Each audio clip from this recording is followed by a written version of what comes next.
రైట్గా తెలంగాణ వ్యాప్తంగా ఓట్ల లెక్కింపు కోసం ఎన్నికల సంఘం పకడ్బందీగా ఏర్పాట్లు చేసింది. 119 అసెంబ్లీ సెగ్మెంట్లకు గాను మొత్తం 49 ప్రాంతాల్లో ఓట్ల లెక్కింపు కేంద్రాలను ఏర్పాటు చేసింది.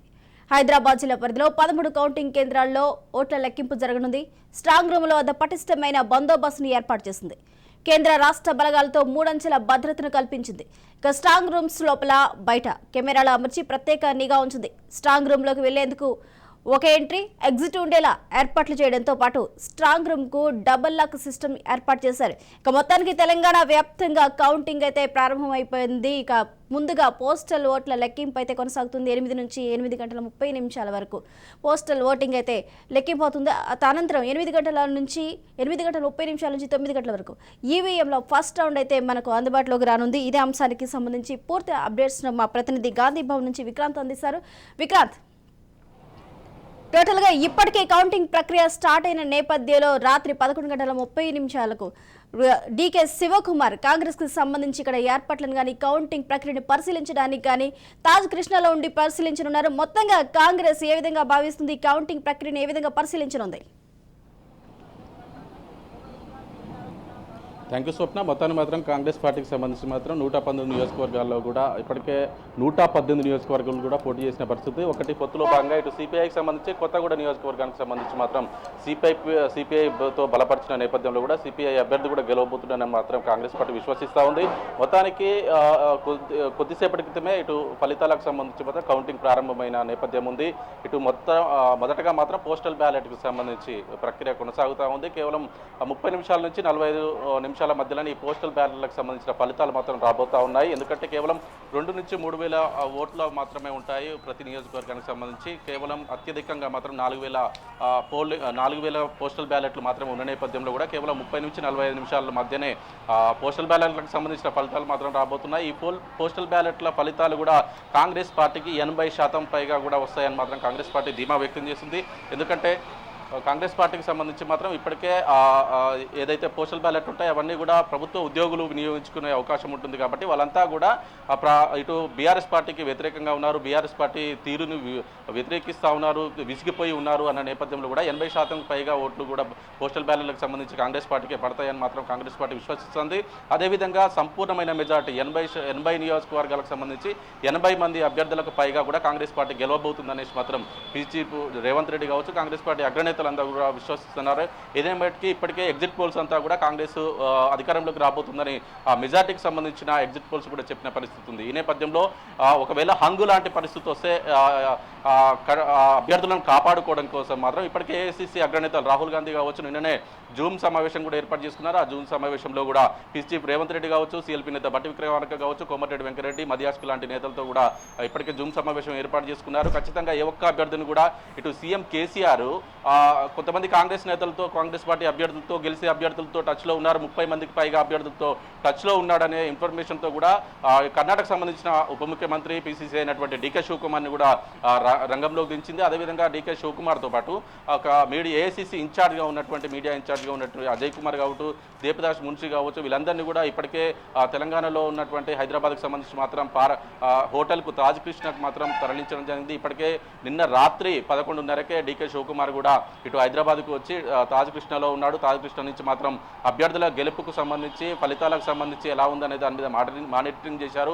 ఇప్పుడు కూడా ప్రస్తుతానికి మాత్రం ఫలితాలకు సంబంధించి మాత్రం పరిశీలిస్తూ ఉన్నాడు. ఎక్కడ ఎలాంటి పరిశీలన వస్తుంది, ఒకవేళ హంగు లాంటి పరిస్థితి వస్తే ఏం చేయాలి కాంగ్రెస్ పార్టీ అనే దాని మాత్రం చర్చించుకుంటున్నా ఉన్నారు. ఇప్పటికే కాంగ్రెస్ పార్టీ అభ్యర్థులకు సంబంధించి కూడా మొదటగా అభ్యర్థులు ఎవరైతే ఉన్నారో ఈ 118 మంది అభ్యర్థులకు సంబంధించి కూడా అందరినీ తాజ్ కృష్ణకు తీసుకురావాలని రాత్రి ప్లాన్ వేసింది. కానీ చివరి నిమిషంలో మాత్రం ఖచ్చితంగా ఒకవేళ నెక్ టు నెక్ ఉన్న పరిస్థితుల్లో కావచ్చు, అవసరమైతే 100,000 ఓట్ల లోపు ఒకవేళ ఓడిపోయే పరిస్థితి ఉంటే ఖచ్చితంగా అక్కడ అభ్యర్థి ఉంటే రీకౌంటింగ్ పెట్టించుకోవాల్సిన పరిస్థితి వస్తుంది.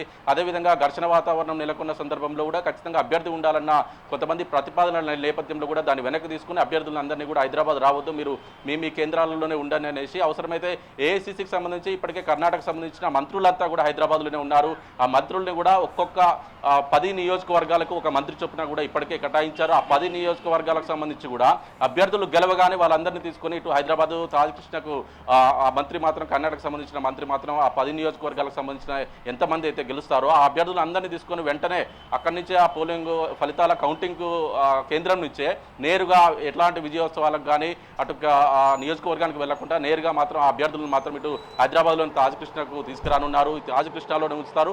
అవసరమైతే సంపూర్ణమైన మెజార్టీ వస్తుందని విశ్వసిస్తున్నప్పటికీ ఒకవేళ హంగు లాంటి పరిస్థితి కావచ్చు, అవసరమైతే 50 మంది 55 మంది మాత్రమే గెలిచే పరిస్థితి ఉంటే వాళ్ళందరినీ కూడా నేరుగా బెంగళూరు తీసుకుపోవాలనే ఆలోచనలో ఉన్నారు. బెంగళూరులో క్యాంపు కార్యాలయంలోకి తీసుకువెళ్ళి కూడా క్యాంపు రాజకీయాలు చేయాలనే ఉద్దేశంతో ఉంది. ఎందుకంటే ఇప్పటికే ఇంతకుముందు చెప్పుకున్నట్లు సీఎం కేసీఆర్ స్వయంగా కాంగ్రెస్ పార్టీ అభ్యర్థులకు టచ్లో ఉన్నారన్న వ్యాఖ్యలతో కూడా డీకే శివకుమార్ స్వయంగా మాట్లాడుతూ కూడా కేసీఆర్ మా అభ్యర్థులను ప్రలోభ పెడుతున్నాడు. గతంలో ఏదైతే 2018 జరిగిన ఎన్నికల్లో కావచ్చు అప్పుడు కూడా కేవలం 17 మంది గెలిస్తే 12 మంది అభ్యర్థులను కూడా 12 మంది ఎమ్మెల్యేలను కూడా ఇటు బీఆర్ఎస్ పార్టీలో జాయిన్ చేసుకున్న సందర్భం ఉంది. అలాంటి ప్రలోభాలకు గురవుతారనే నేపథ్యంలోనే డీకే శివకుమార్ని కూడా అలర్ట్ చేసింది ఏఐసీసీ అధిష్టానం. ఇప్పటికే రాహుల్ గాంధీ కావచ్చు, ప్రియాంక గాంధీ కావచ్చు వాళ్ళంతా కూడా ఇప్పటికే ఈ 4 రాష్ట్రాలకు సంబంధించిన ఫలితాలు ఉన్నప్పటికీ తెలంగాణ మీద మాత్రం బాగా ఫోకస్ చేశారని చెప్పుకోవచ్చు. ప్రియాంక గాంధీ మాత్రం మొదటి నుంచి కూడా మానిటరింగ్ చేస్తూ ఉన్నారు. 5 రాష్ట్రాలకు సంబంధించి ఎన్నికలు ఉన్న నేపథ్యంలో కూడా రాహుల్ గాంధీ మిగతా 4 రాష్ట్రాలు చూసుకున్నప్పటికీ ప్రియాంక గాంధీ మాత్రం తెలంగాణ మీద మాత్రం ఎక్కువగా ఫోకస్ చేసిందని చెప్పుకోవాలి. వాస్తవానికి రాష్ట్రంలో కూడా ఎక్కువగా సభలు పెట్టి ప్రచారం చేసింది రాహుల్ గాంధీ కంటే కూడా ప్రియాంక గాంధీ 26 సభలు పెట్టి కూడా ఇప్పటికే రాష్ట్రంలో ప్రచారం చేసిన నేపథ్యం ఉంది. ఎలాగైనా సరే ఇప్పటికే తెలంగాణ ఇచ్చిన పార్టీగా కాంగ్రెస్ పార్టీ ఉంది. 2 సార్లు ఓటమి చెందింది. 9 సంవత్సరాలు కాంగ్రెస్ పార్టీ అధికారంకు దూరంగా ఉంది తెలంగాణలో. ఈ 3వసారి ఎలాగైనా అధికారాన్ని చేజించుకోవాలనే అంశంలో మాత్రం కృతనిశ్చయంతో ఉంది కాంగ్రెస్ పార్టీ. దాంట్లో భాగంగానే ఖచ్చితంగా ఎలాగైనా అంగులాంటి పరిస్థితి వచ్చినా సరే కాంగ్రెస్ పార్టీని అధికారంలోకి తీసుకురావడంలో మాత్రం కాంగ్రెస్ అగ్రనేతలంతా కూడా ఆలోచిస్తున్నారు. స్వప్న అయితే విక్రాంత్ చూసుకున్నట్లయితే ట్రబుల్ షూటర్ గా డీకే శివకుమార్ కి గతంలోనే మంచి పేరుంది. ఇలాంటి పరిస్థితుల్లో ఒకవేళ హంగు గాని ఏర్పడినట్లయితే ఇక్కడ గెలిచిన ఎమ్మెల్యేలను కానీ ఇతర పార్టీలోకి వెళ్లకుండా చూడగలిగే క్యాపబిలిటీ ఉంది అంటారా? అలాగే ఒకవేళ హంగ్ ఏర్పడితే ఇతర పార్టీల నుంచి వచ్చేవారిని ఏ విధంగా రిసీవ్ చేసుకోవడానికి ప్లాన్ చేస్తూ ఉన్నారు? నిజమే స్వప్న, మీరు అన్నట్టు హంగు లాంటి పరిస్థితి ఒకవేళ వస్తే ఏం చేయాలనే దాని మీదనే కొంచెం కాంగ్రెస్ పార్టీ ముందుగానే అలర్ట్ అయిందని చెప్పుకోవాలి. దాంట్లో భాగంగానే డీకే శివకుమార్ని నిన్న రాత్రే అవుట్న కూడా నిన్న రాత్రి 11:30కు హైదరాబాదు పిలిపించింది. నిన్న తాజకృష్ణలో రాత్రి నుంచి కూడా తెల్లవారుజామున 3 గంటల వరకు కూడా డీకే శివకుమార్ ముఖ్య నేతలతో కూడా టచ్లో ఉన్నాడు. వాళ్ళందరినీ కూడా ఎప్పటికప్పుడు జూమ్లో మీటింగ్లో కూడా జిల్లాలలో ఉన్న నేపథ్యంలో కూడా లీడర్లు వాళ్ళందరితో కూడా జూమ్ మీటింగ్లో తెల్లవారుజామున 3:30 వరకు కూడా వాళ్ళతో జూమ్ మీటింగ్లో చర్చలు జరిపాడు. ఖచ్చితంగా ఒకవేళ అవసరమైతే మిగతా పార్టీ నుంచి వచ్చే వారిని కూడా ఎవరైతే ఉన్నారో వాళ్ళందరినీ కూడా ఒక లిస్టు ప్రిపేర్ చేసినట్టుగా తెలుస్తుంది. మరోవైపు ఒకవేళ బీజేపీ బీఆర్ఎస్ ఒకటే అన్న ముద్ర పడుతున్న నేపథ్యంలో కూడా ఇప్పటికే ఎంఐఎం పార్టీకి సంబంధించి కూడా అవసరమైతే ఎంఐఎం పార్టీని కూడా ఒకవేళ హంగు లాంటి పరిస్థితి వచ్చి కాంగ్రెస్ పార్టీకి తక్కువ సీట్లు వస్తే ఎంఐఎం పార్టీని కూడా అధికారంకు తీసుకురావడంలో కూడా వాళ్ళ సహాయం కూడా తీసుకోవాలనే ఆలోచనలో కూడా ఉన్నారు కాంగ్రెస్ పార్టీ. దానికి సంబంధించి ఇప్పటికే ఎంఐఎం సంబంధించిన నేతలు కూడా ఇప్పటికే కాంగ్రెస్ పార్టీతో ఇంతకుముందు కూడా మేము సన్నిహితంగా ఉన్నాము, గతంలో ప్రభుత్వంలో కీలక భూమిక పోషించాము, మద్దతు ఇచ్చాము, అవసరమైతే మళ్ళీ ఈసారి ఇవ్వడానికి కూడా మేము రెడీ అనే సూచనలు కూడా ఇటు ఎంఐఎం పార్టీ నుంచి కూడా కనిపిస్తూ ఉన్నాయి.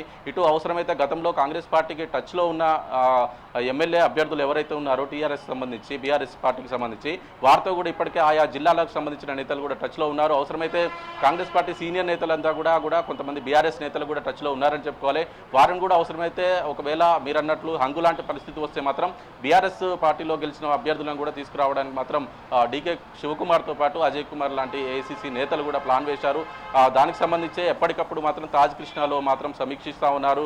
ఖచ్చితంగా ఈసారి ఎలాగైనా తెలంగాణలో అధికారంలోకి రావాలనే మాత్రం కాంగ్రెస్ పార్టీ పనిచేస్తూ ఉంది. దానికి సంబంధించి ఇప్పటికే ఏఐసీసీ అగ్రనేతలంతా కూడా తెలంగాణ మీద ఫోకస్ పెట్టారు. మరోవైపు కర్ణాటక సంబంధించిన మంత్రులను కూడా ఏకంగా 10 మంది అభ్యర్థులకు ఒక మంత్రి చొప్పున కూడా కేటాయించారు. వాళ్ళందరూ కూడా గెలిచిన వెంటనే కూడా సంబరాలకు కూడా వెళ్లకుండా నేరుగా ఇటు హైదరాబాద్కు సంబంధించి తాజకృష్ణకు మాత్రం తీసుకురానున్నారు. స్వప్న అయితే విక్రాంత్ చూసినట్టయితే ఇప్పటి వరకు బీఆర్ఎస్కి ఎంఐఎం మిత్రపక్షం అని చెప్పుకుంటున్నప్పటికీ కూడా హంగు ఏర్పడే అవకాశం ఉంది అన్న నేపథ్యంలో కాంగ్రెస్ అధినేతలు కూడా దీనికి సంబంధించి ఎంఐఎంని సంప్రదింపులు జరిపినట్లు వారిని కలిసినట్లు చర్చలు జరిగినట్లయితే సమాచారం అందుతుంది. ఇందులో ఎంతవరకు వాస్తవం ఉంది, ఎంతవరకు ఎంఐఎం కాంగ్రెస్కు సపోర్ట్ చేసే అవకాశాలు ఉండబోతున్నాయి?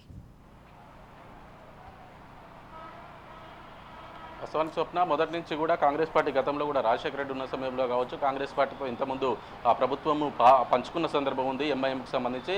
గతంలో జిహెచ్ఎంసీ ఎన్నికల సంబంధంలో కూడా అప్పుడు కాంగ్రెస్ పార్టీ అధికారంలో ఉన్నప్పుడు కూడా జిహెచ్ఎంసీ మేయర్కు సంబంధించి కూడా ఇటు ఎంఐఎంకు అప్పచెప్పిన పరిస్థితి ఉంది కాంగ్రెస్ పార్టీ. కానీ మధ్యలో మాత్రం కొంత గ్యాప్ వచ్చింది. ఆ గ్యాప్ నేపథ్యంలోనే ఎంఐఎం పార్టీ మాత్రం ఇటు బీఆర్ఎస్ పార్టీ వైపు వెళ్ళింది. ఈ 9 సంవత్సరాలు కూడా ఇటు బీఆర్ఎస్కు సపోర్ట్గా ఉంది ప్రభుత్వానికి సంబంధించి. ఉన్న నేపథ్యంలో కూడా ఖచ్చితంగా మళ్ళీ దేశంలో కూడా కాంగ్రెస్ పార్టీ పవనాలు వీస్తున్నాయి. అవసరమైతే దేశంలో రాహుల్ గాంధీ లాంటి వారు ప్రధాని అవుతారన్న నేపథ్యంలో కూడా అసదుద్దీన్ ఓవైసీ కావచ్చు, అక్బరుద్దీన్ ఓవైసీ కావచ్చు గతంలో చాలా కామెంట్ చేశారు. అవసరమైతే మేము కాంగ్రెస్ పార్టీతో ఎప్పుడు ఉన్నాము, మేము కాంగ్రెస్ పార్టీకి ఎప్పుడు దూరంగా లేము, బీఆర్ఎస్ పార్టీ సన్నిహితంగా ఉండాలి, మాకు సపోర్ట్ ఇవ్వాలి అనేసి ఏకపక్షంగా రిజల్ట్ వచ్చినందునే మేము బీఆర్ఎస్ పార్టీ వైపు ఉన్నాము, మేము ప్రభుత్వంలో పాలు పంచుకోవాలన్న ఉద్దేశంతోనే మేము బీఆర్ఎస్ పార్టీ వైపు ఉన్నాం. కానీ మీ కాంగ్రెస్ పార్టీ అంటే మాకు ఎలాంటి కోపం లేదనేది మాత్రం అక్బరుద్దీన్ ఓవైసీ అనేక సార్లు చెప్పిన పరిస్థితి ఉంది.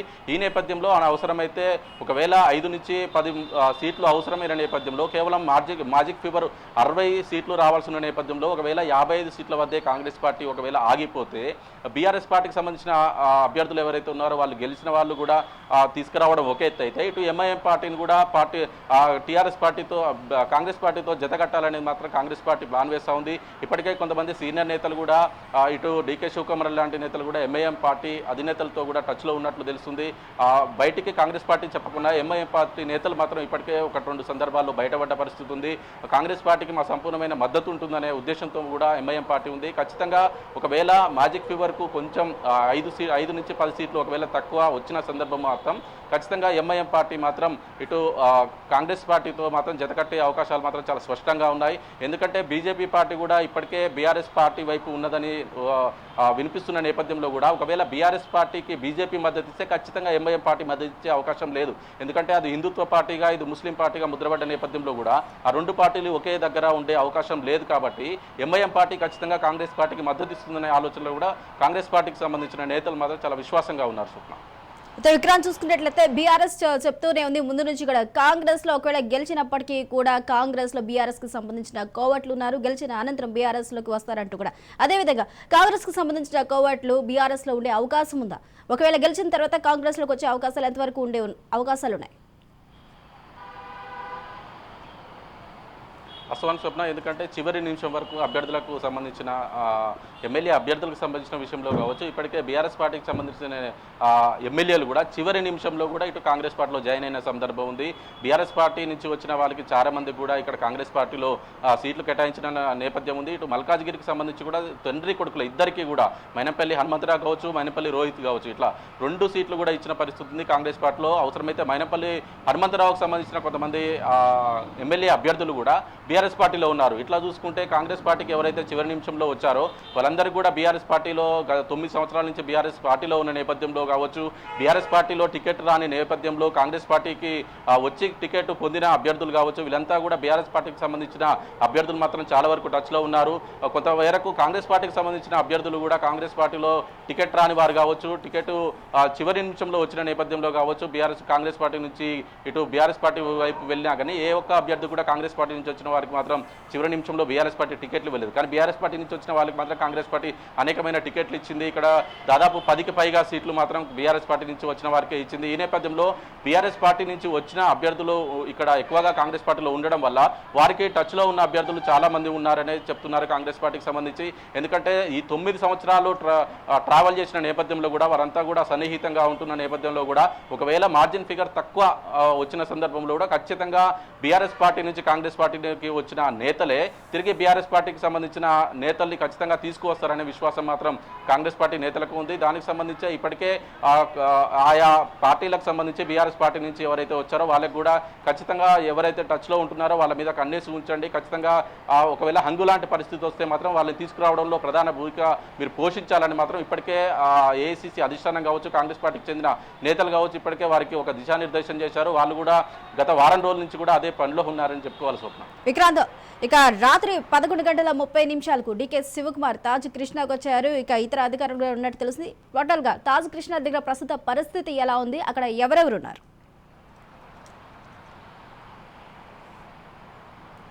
స్వప్న మొత్తానికి మాత్రం ఇంతకుముందు చెప్పుకున్నట్టు డీకే శివకుమార్ మాత్రం తాజకృష్ణకు వచ్చాడు. తాజకృష్ణలో నిన్న 11:30కు తాజకృష్ణకు ఎంటర్ అయ్యాడు. తాజకృష్ణలో ఇటు ఏదైతే ఎన్నికలకు సంబంధించి మాత్రం అభ్యర్థులను ఎవరు పెట్టాలనేది మాత్రం స్ట్రాటజీకి సంబంధించి సునీల్ కనుగోలు కూడా అభ్యర్థులను ఈ 119 నియోజకవర్గాలకు సంబంధించి కూడా ఒక విధంగా సునీల్ కనుగోలు మార్కుందని చెప్పుకోవాలి. ఒక రేవంత్ రెడ్డి వైపు అభ్యర్థులను ప్రకటించినప్పటికీ దాంట్లో మాత్రం సునీల్ కనుగోలు మార్కే ఉంది. ఎందుకంటే గతంలో ప్రశాంత్ కిషోర్తో పనిచేసిన అనుభవం కావచ్చు, సునీల్ కనుగోలు గతంలో కూడా మిగతా రాష్ట్రాలకు సంబంధించి మాత్రం ఏదైతే పనిచేశాడో ఆ రాష్ట్రాలలో కూడా కాంగ్రెస్ పార్టీకి సంపూర్ణమైన మెజార్టీ వచ్చిన నేపథ్యంలో కూడా ముందే ప్రియాంక గాంధీ కూడా పట్టుబట్టి సునీల్ కనుగోలును తెలంగాణ రాష్ట్రానికి పంపించింది. దీంట్లో భాగంగా కొంత సునీల్ కనుగోలు 2 సంవత్సరాల నుంచి కూడా గ్రౌండ్ వర్క్ స్టార్ట్ చేశాడు. ఏ అభ్యర్థికి ఇవ్వాలి, అవసరమైతే వాస్తవానికి బీఆర్ఎస్ పార్టీకి సంబంధించిన 10 మంది నేతలకు పైగా కూడా కాంగ్రెస్ పార్టీకి రావడంలో కూడా సునీల్ కనుగోలు కష్టం ఉందని చెప్పుకోవాలి. వీరంతా కూడా ప్రజెంట్ మాత్రం ఆ హోటల్లోనే ఉన్నారు. ఇటు డీకే శివకుమార్ కావచ్చు, ఏఐసిసి మీడియా ఇన్ఛార్జ్గా ఉన్నటువంటి ఈ నెల రోజులు హైదరాబాద్లోనే మకాం వేశాడు అజయ్ కుమార్. గతంలో జార్ఖండ్ మాజీ పిసిసి మంత్రి కూడా పనిచేశాడు. అతను కాంగ్రెస్ పార్టీ సీనియర్ నేత. వాళ్ళంతా అజయ్ కుమార్ కావచ్చు, డీకే శివకుమార్ కావచ్చు, ఇంతకుముందు చెప్పుకున్నట్టు సునీల్ కనుగోలు కావచ్చు, వీరంతా కూడా హోటల్లోనే తాజకృష్ణ హోటల్లోనే ఉన్నారు. అక్కడ నుంచి నేరుగా తెలంగాణ రాష్ట్రానికి సంబంధించి ఎక్కడ ఎలాంటి సమస్య వచ్చినా కానీ ఖచ్చితంగా మాకు వివరించాలనేసి మాత్రం ఇప్పటికే ఆర్డర్ వేసిన పరిస్థితి ఉంది. డీకే శివకుమార్ కూడా ఎక్కడ సమస్య వచ్చినా మా వాళ్ళు చూసుకుంటారనేసి ప్రతి జిల్లాకు అవసరమైతే ఇంతకుముందు చెప్పుకున్నట్లు ప్రతి 10 మంది అభ్యర్థులకు కూడా ఒక మంత్రిని కేటాయించాడు డీకే శివకుమార్. ఏ చిన్న సమస్య వచ్చినా కానీ మా వాళ్ళు చూసుకుంటారనే ఒక ధీమాతో మాత్రం డీకే శివకుమార్ ఉన్నాడు. మొత్తానికి తాజకృష్ణలో మాత్రం డీకే శివకుమార్తో పాటు అజయ్ కుమార్, దేవరాజ్ మున్షాతో పాటు అజయ్ కుమార్ లాంటి సునీల్ కనుగోలు లాంటి నేతలు మాత్రం ఇప్పటికే తాజకృష్ణలో ఉన్నారు. ఖచ్చితంగా ఒకవేళ హంగు లాంటి పరిస్థితి వచ్చినా, ఒకవేళ పూర్తి మెజారిటీ వచ్చినా వాళ్ళందరినీ కూడా అభ్యర్థులను తీసుకొచ్చి వారు కూడా వీరితో కలవబోతున్నారు తాజకృష్ణకు. అభ్యర్థులు గెలిచిన తర్వాత మాత్రం గెలిచిన ప్రతి ఒక్క కాంగ్రెస్ అభ్యర్థి నేరుగా తాజకృష్ణకు మాత్రం రానున్నారు. స్వప్న. Thank you Vikrant.